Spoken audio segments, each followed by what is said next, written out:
The Center for Learning Disabilities has always provided great information. The faculty is always researching in the field of learning disabilities. Generally speaking, we learn to read until about third grade. And then after third grade, we read to learn. And so there's this very critical moment where if children are struggling with reading, if we can help them then, we know that they can be incredibly successful going forward. I feel like we're very lucky that WT had the foresight to form the Center for Learning Disabilities. And what they do is really important in providing resources to our community. We provide a variety of community, university, and school district services, including consulting with parents to help them understand how to get services, how to get an evaluation from a school district, and how to advocate, for their child.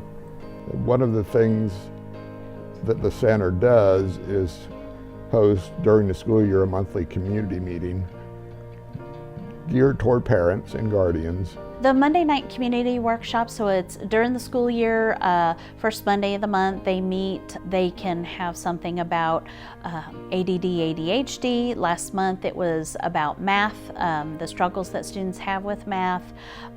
Sometimes we have mock ARD or 504 meetings, and so that helps parents and students understand in a safe environment what it looks like. And I take the kids, which is good for me, and we go across the hall and work on self-advocacy, self-determination skills. Currently, we've done several what's called experienced dyslexia simulations, which allows teachers, parents, whoever to experience a little bit of what dyslexia feels like.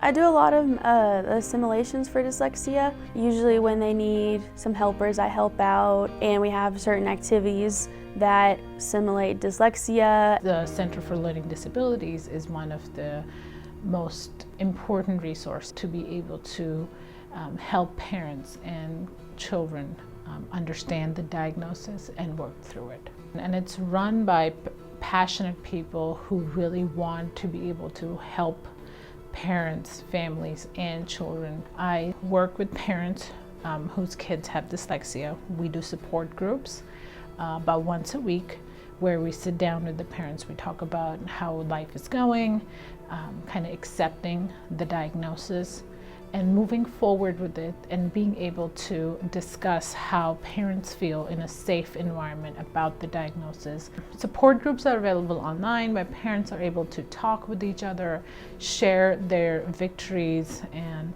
share times when they're frustrated and receive the support that they need. There are limited resources in Amarillo, and being able to not just help the kids but also help the parents has become a really important resource. I now do not use any of my accommodations.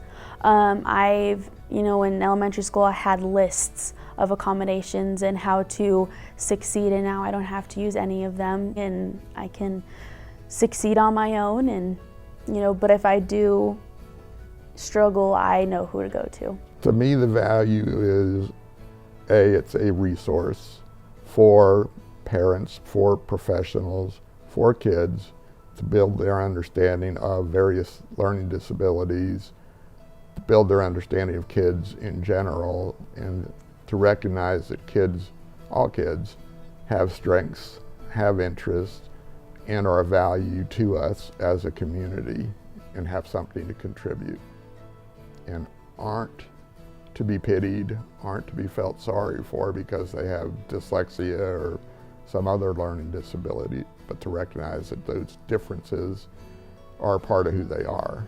Education is always key. I think the more that we can educate ourselves, we can in turn help others understand about disabilities. There's a wealth of information, great resource network of people that are willing to help. We're always learning together and sharing. So that helps the community, not just Amarillo and Canyon, but the Texas Panhandle.